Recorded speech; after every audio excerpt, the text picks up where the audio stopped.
literally the easiest dinner, and it is quite healthy. Just salad and salmon, very easy. The salad I used from Trader Joe's, did not use the dressing. If you haven't watched my last video, I'll link it down below. It was a Trader Joe's vegan grocery haul, my first vegan grocery haul ever on my channel. I mentioned the salad dressing. This has been one of my favorite salad dressings from Trader Joe's. I like their ingredients, that's why I like this dressing, but it is quite tasty. It's really not that spicy. This is quite a delicious, easy dinner. I just got home from dropping Josh off at the SeaTac airport. He's flying to Palm Springs tonight. He probably won't get in until midnight, so it's gonna be a late flight for him. But we have a house in Palm Springs that we're getting ready to sell. And in order to sell it, we really need to do some improvements on it. So he's flying down to arrange all that. He's meeting the painter tomorrow because we really need to paint the inside and outside. We've owned this house since 2013 and we haven't done anything to it. I think the only thing we did to it when we moved in 2013 was we did the floors. And then we only lived there for a year and a half and we put tenants in it. So we've just been holding on to this house for a while. And Josh and I think it's time for us to sell it. So we need to paint it inside and out. We have ordered new appliances for it. And hopefully that's all we'll need just to make it look nicer to sell, to get like top dollar for it. But we really can't do those things from out of state since we live in Washington. So he needed to fly down there and do all that. I'm gonna eat this right now so I don't have food in my mouth while I talk to you guys. And I'm gonna give you guys a full IVF update, what's happening now, what's gonna be happening in the very near future. And then also like a little bit of life updates too. Did you pull up a chair in the kitchen, huh?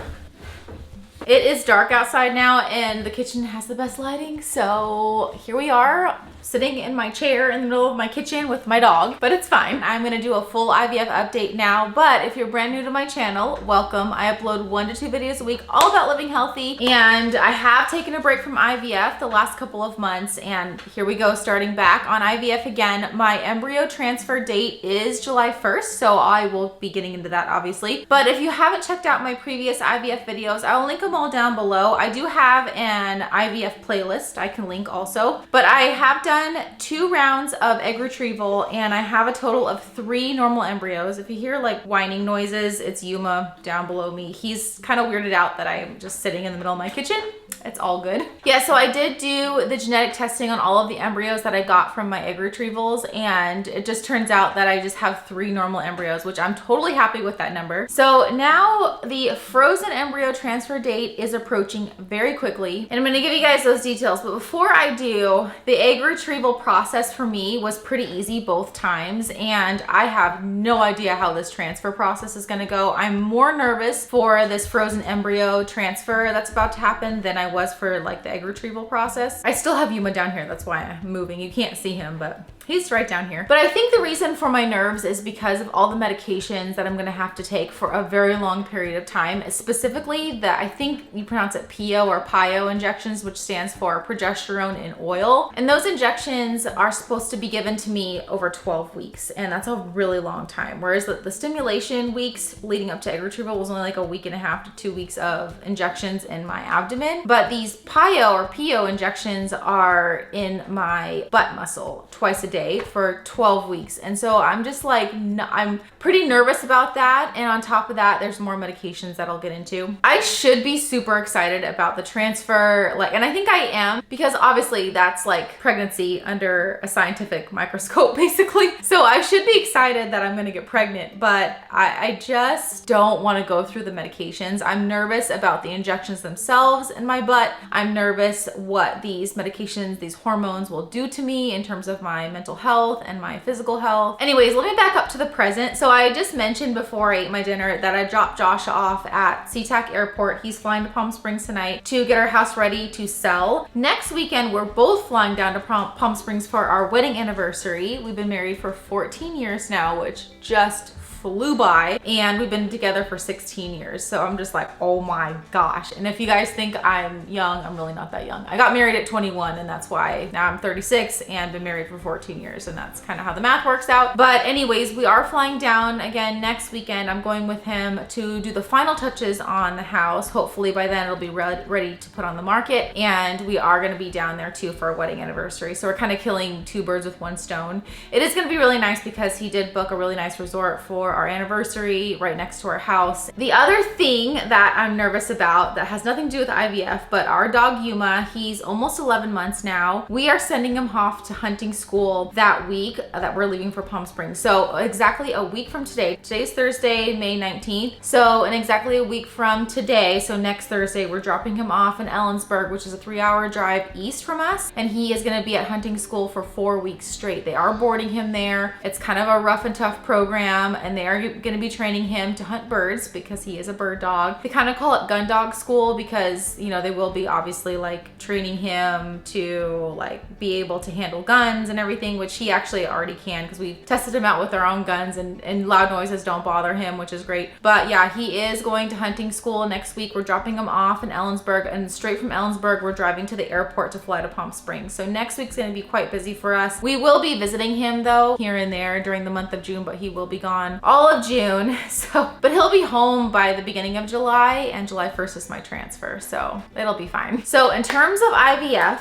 I am going to have what's called a suppression check at the beginning of June. I think it's June 5th or 9th, where it's a blood draw and they just see where my hormone levels are at. I am back on the birth control pill because I've actually never had a normal cycle before. I've had periods on my own finally because of my naturopath. If you don't know my infertility story, I'll link that down below. If you do watch that video though, it's quite long, and I think it was like one of the first videos I ever filmed. I was very awkward on camera, so just excuse all that. If you're very interested in my journey up till now, I will link a couple videos down below, but just excuse how green I am on camera. And of course, right now I'm still learning to be on camera because it's a journey. I've never had a normal period. I've had a couple periods with my naturopath. She finally, with her things that she prescribed to me, my body was able to heal a little bit to have finally a period on its own because I had never had that before. But I've never had an actual normal period every single month. I've just never had a normal cycle. So because of that, the clinic put me on the birth control pill so they can time my cycle, and so they'll know when to do the embryo transfer. So the suppression check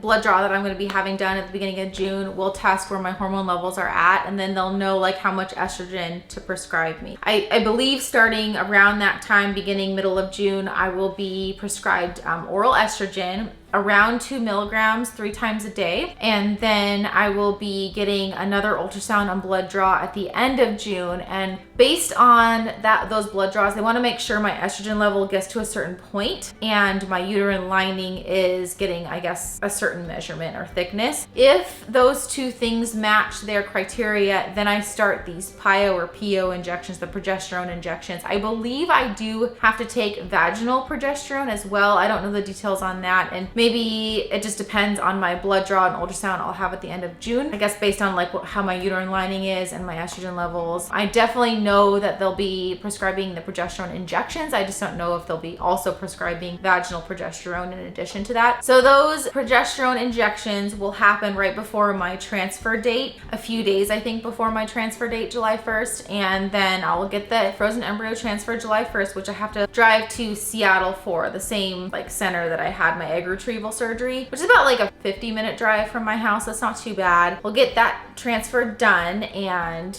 then I'll keep continuing all the medications. I'm not sure about the estrogen med, but I know I'll keep continuing the progesterone injections in my butt twice a day. I think about 9 days later, I return to the clinic and they do a pregnancy test on me. They discourage me from doing home pregnancy tests on myself. They just say, don't even bother, just wait for the blood draw at the clinic for the pregnancy test. So that's 9 days after the transfer. And if I am still pregnant 9 days after the transfer, I still continue the injections all the way through my first trimester. So I'm just nervous about what these hormones will do to me. I've just heard a lot of horror stories, how like all this artificial estrogen in you creates mood swings, and progesterone makes you really tired, which I know already from firsthand experience that progesterone makes me tired, because I had to take oral progesterone a long time ago when my primary doctor was trying to get me to have a period when I was off the pill many years ago, because I've been on and off the pill a lot to try to get my body to have a normal period. It just hasn't ever done that. And so my primary years ago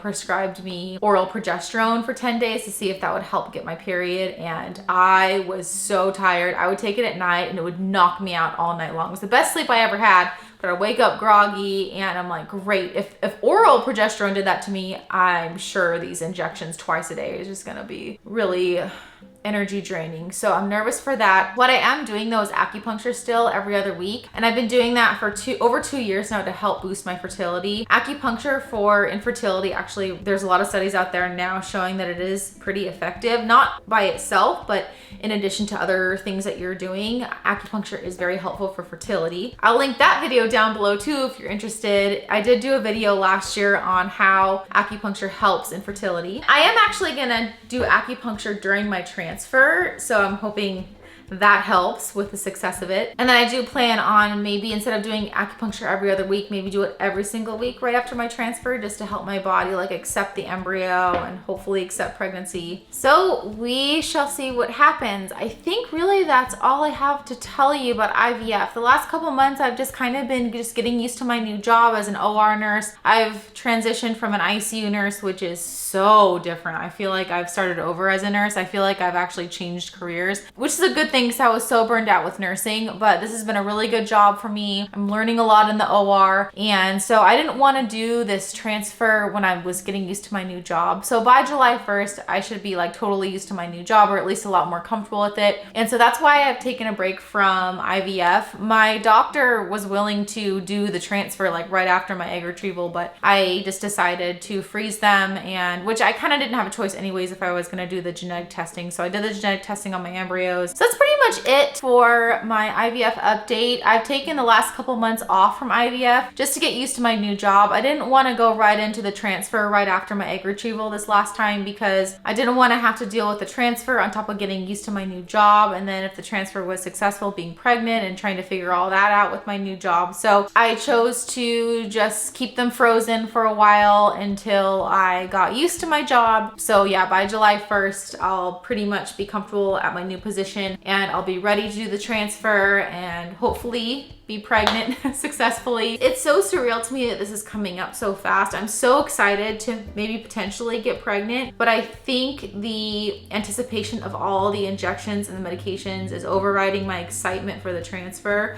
Unfortunately, even so much so that when I had my fertility appointment with my doctor, a couple months ago now, and she told me that I would have to do these injections for 12 weeks, I seriously considered not doing the transfer at all and just being okay with the fact that I'm never gonna have kids on my own, and it's totally fine, and I like my life as it is, which I do. I love my life as it is right now with my puppy Yuma and with my husband Josh. I have a really, really blessed life, and we've worked really hard to get to this point, and I know that throwing a kid in my life is gonna make it a lot harder, and it's already been pretty hard for me. So, and I'm already prone to like anxiety too, so it's like I would love to have kids, but at the same time, I really like my life as it is now. So I was like, well, maybe I don't really want kids because I don't want to go through all the injections. And then I started feeling guilty for feeling that way. So, if any of you feel weird feelings, mixed feelings, just give yourself grace to feel what you feel. Just accept what you feel, because that's self-love right there. Just really allowing yourself to feel things is totally a good thing, and never judge yourself for feeling weird things that you think you shouldn't be feeling. Yeah, so I'm looking forward to my Palm Springs anniversary trip with Josh next weekend, and I'm kind of sad to sell our house, but on to a new chapter in life. And then when we get back, I'll be ready to start these medications, and then we'll pick up Yuma right before my transfer, and then we'll see what happens. So that's kind of